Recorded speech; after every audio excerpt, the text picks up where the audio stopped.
Hi, today's good person to know is Mike Lyons. He's founder of Lion Pride Enterprises, and he gave a talk on the importance of personal branding and how we can enhance it.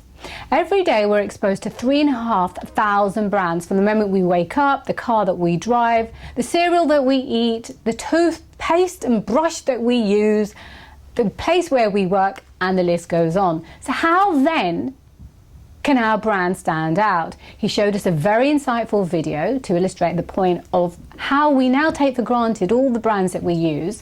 But he also said we give off vibes and we make impressions on people based on everything that we do and say, because that's how they think about us. He says we're on show all the time.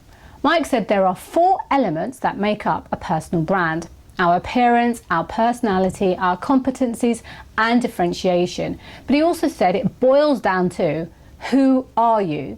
But that you've got to also consider how you're perceived, and that's based on a whole set of other criteria, such as our values, attitude, passions, and purpose. Ultimately, Mike said if we enhance our personal brand, we're going to enhance ourselves. So we should strive towards creating our own value proposition. So I hope you enjoy this video and that it helps you to better understand your personal brand. So thank you for watching. There's going to be 2 things that I want to talk about because I think they're directly intertwined.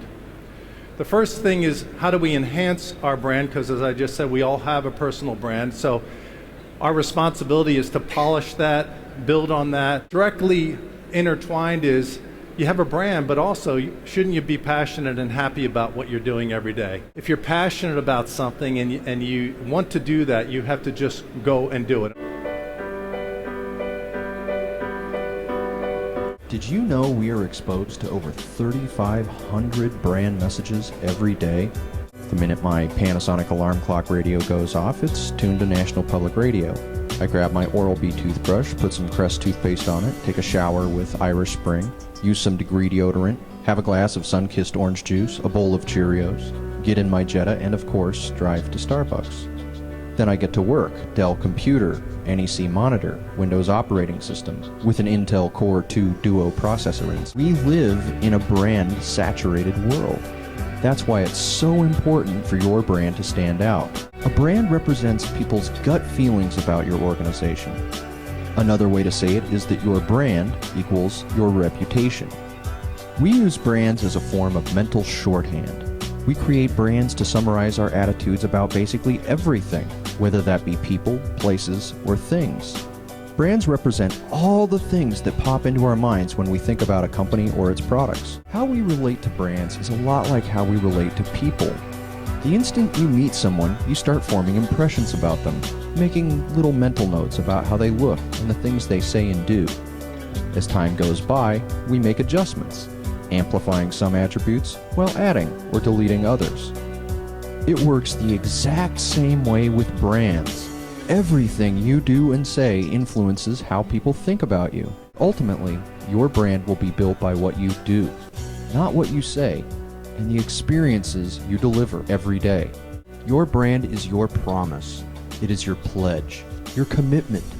Your brand is what you stand for. When you talk about the brand of you, those same characteristics apply as it relates to the principles of business branding. Apple's done a really, really good job with that because they connect to us emotionally. And what else does a good brand do? It creates disciples. It creates evangelists. You go out and you tell other people. You represent your company's brand, image, and reputation. And of course, you also represent your own personal brand. Look at some of the key words here when you read through this definition. It basically says we all have an unfair advantage. If your brand is really good, then people are going to hire you to work for their company. Your personal brand, very simply put, is your total perceived value. So when you go out in the world every single day, it's really about how are you perceived by other people. There's 4 basic elements that make up our brand. So the first one is personal appearance. The second one is personality and what I like to call your likability. The third one is your skill set, your competencies. What are you good at? We're all good at something. We all have talents, right? And the last one is how do you differentiate yourselves from other people? So you've heard the term dress for success, you've heard about body language, and I'll show you in a second, but people that fold their arms or they pull back. All of those things, as human beings, we pick up on that instantly when we meet people, don't we? We go, oh, all right, whoa. So let me give you an example. Everybody's familiar with Taylor Swift, the American singer. She understood the power of her brand and marketing, and she has done a magnificent job. She's not just a good songwriter and singer and performer, but she's a marketing guru. So when she goes to the gym, she knows when she comes out of the gym who's going to be waiting for her when she comes out of the gym. This is what she looks like coming out of the gym. She's all put together, she's got the nice shoes, she's got her hair all made up. She's coming out of the gym, right? Because she is absolutely aware of the fact that people are going to be there taking her picture, and she wants to control her image and her brand. This is what Brittany looks like. Her hair is all up, she's got no makeup, she's kind of sweaty, she's got all her drinks, her car keys, everything. That's what the paparazzi are taking the pictures of. There's no words here, you can just tell this is not a good situation. So it's all body language. Look at this is funny because there's a woman named Amy Cuddy who's a Harvard professor. And she talks about how just by doing the simple power pose. So I never really thought about this before, but all the superheroes, they stand there with their hands on their hips, right? Look at them. There's Batman and Superman and Wonder Woman. And she says in the thing, when you're going to an important presentation or you're trying to get yourself psyched up, go into a private area, space, whatever, and just breathe and do the power pose. And I do it. I just did it 10 minutes ago because it gets you in a whole mental frame of mind that puts you with a whole sense of confidence. When you think about your personality, it's really, how do you behave every day? How do you communicate with people? Are you mean or are you nice? Do you have a good attitude? Do people like you instantly? Or do they say, I don't know about that person? What are you good at? If you're doing something that you're not cut out to do, totally against your natural skill set, I know people that are accountants who should be musicians. Well, why are they accountants? Well, because their parents were accountants and they sent them to accounting school, and 10 years later they said, I hate accounting. The next thing is how to differentiate yourself. So I said this a little bit earlier. All of us, I think, have been through job interviews.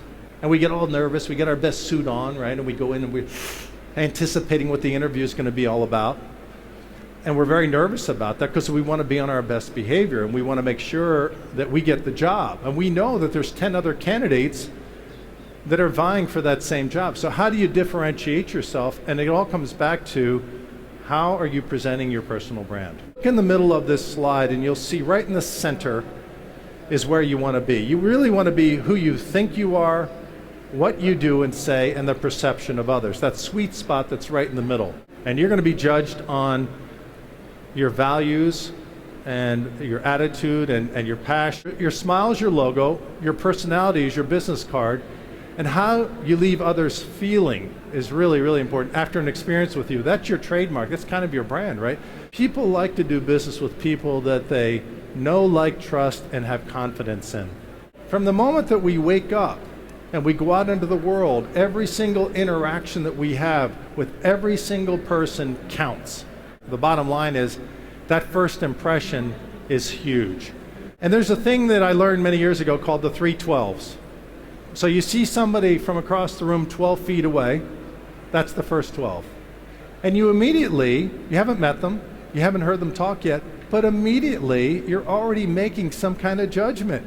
You're already forming in your brain an image about that person, kind of unfairly because they haven't even talked to you yet. And then you've got the next 12, which is 12 inches away when you're shaking hands with them for the first time.